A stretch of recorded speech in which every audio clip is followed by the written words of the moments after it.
Mengapa masih banyak orang yang rela menjual ginjalnya dan seberapa menggiurkannya bisnis TPPO penjualan organ tubuh ini sampai ada oknum polisi yang terlibat? Untuk membahasnya sudah bergabung bersama kami anggota Kompolnas Yusuf Warshim dan sosiolog Sigit Rohadi. Selamat sore Bapak-Bapak.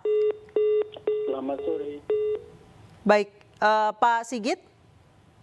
Ya. Baik, saya ke Pak Yusuf juga masih tersambung dengan kami. Pak Sigit, Pak Yusuf. Baik. Saya masih terhubung, Mbak. Baik, saya ke Pak Sigit lebih dahulu. Pak Sigit, penjualan organ ini ramai bahkan sampai ada forumnya di media sosial.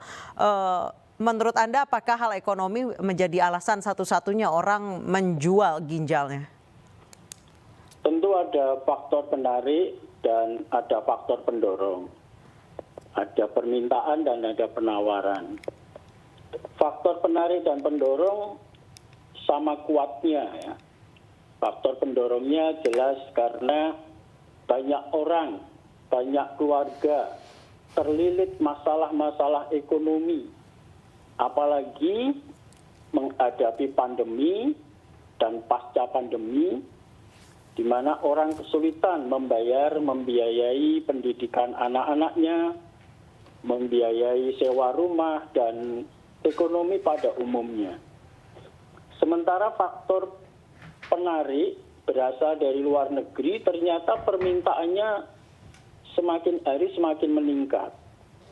Dari 2 berkembang ke 5, berkembang ke 10, dan sekarang setiap bulan hampir 20 sampai 25 itu permintaan dari negara luar yang berbasis di Kamboja. Nah, jadi adanya permintaan dan penawaran ini yang sama kuat, ini yang menyebabkan perdagangan organ tubuh ini terus berkembang dengan pesat di akhir-akhir ini. Baik. Jadi kalau 10 iya. Baik, saya ke Pak Yusuf. Pak Yusuf, dari 12 tersangka yang ditangkap, 1 diantaranya polisi. Memang bisnis beresiko seperti ini kalau nggak ada backing rasanya sulit ya Pak. Ada 1 polisi dan 1 petugas imigrasi yang menjadi backing. Tanggapan Anda? Pak Yusuf? Ya, halo. Baik, saya ke Pak Sigit lagi karena hubungan kami dengan Pak Yusuf belum tersambung kembali. Pak Sigit, selain masalah penjualan organ yang memang orang rata-rata tertarik karena masalah keuangan, kalau terkait dengan TPPO penjualan orang yang mengaku sebagai TKI kemudian malah di sana dijadikan PSK, itu adalah hal yang sudah lama terjadi, modusnya sudah banyak diketahui orang, tapi orang masih terus terjerat.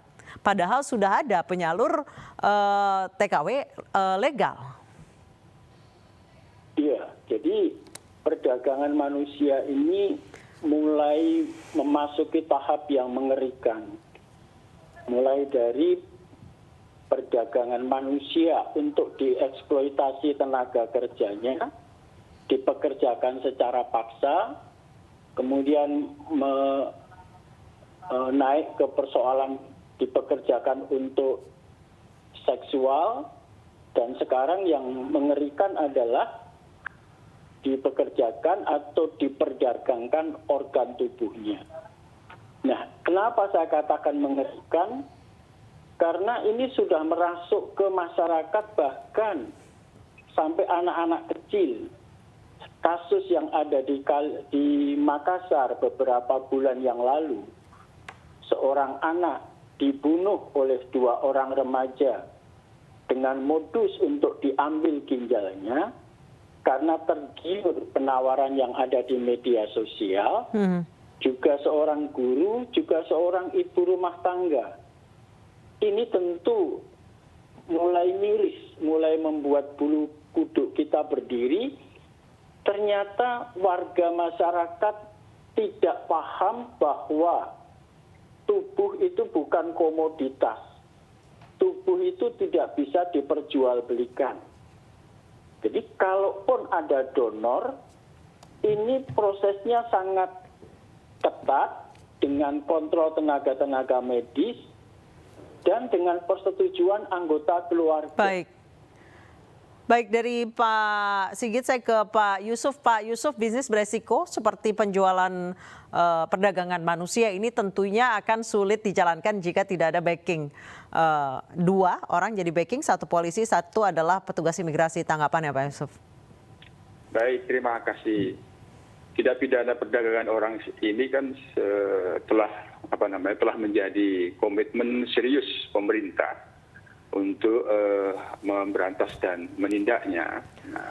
Menko Polhukam selaku Ketua Kompolnas dalam perkembangan terakhir ini cukup mendorong kepolisian agar tindak pidana perdagangan orang ini benar-benar diberantas. Nah, Polri sendiri dalam pantauan Kompolnas telah sungguh-sungguh Bareskrim dan terkait dengan perdagangan organ tubuh yang itu ginjal yang sedang disidik di Polda Metro Jaya, tentu Kompolnas terus mendorong apabila terbukti keterlibatan dugaan oknum anggota di dalam hal tersebut, tentu Kompolnas mendorong agar yang bersangkutan ditindak tegas. Dalam konteks soal backing-membacking, tentu ini kepolisian sungguh-sungguh dan serius. Nah, jadi sekali lagi tindak pidana perdagangan orang, pemerintah sendiri sudah sangat serius berkomitmen untuk memberantasnya. Jadi siapapun yang membackingi, kalau ada yang membackingi tentu akan ditindak. Itu saja. Baik, Pak, yang ketahuan adalah berpangkat Aibda. Menurut Anda apakah ini harus ditelusuri atas-atasnya, apakah ada atau tidak yang mungkin pangkatnya lebih tinggi? Baik. Kan ini proses yang sedang berjalan masih dalam penyidikan oleh kepolisian. Tentu semuanya itu dilakukan berdasarkan bukti-bukti. Kompolnas dalam hal ini tetap menghormati independensi penyidik, namun dalam hal penyidikan ini ya kita harap transparan, akuntabel, tidak ada yang ditutup-tutupi. Nah, semuanya tergantung kepada bukti-bukti. Mereka bekerja secara profesional.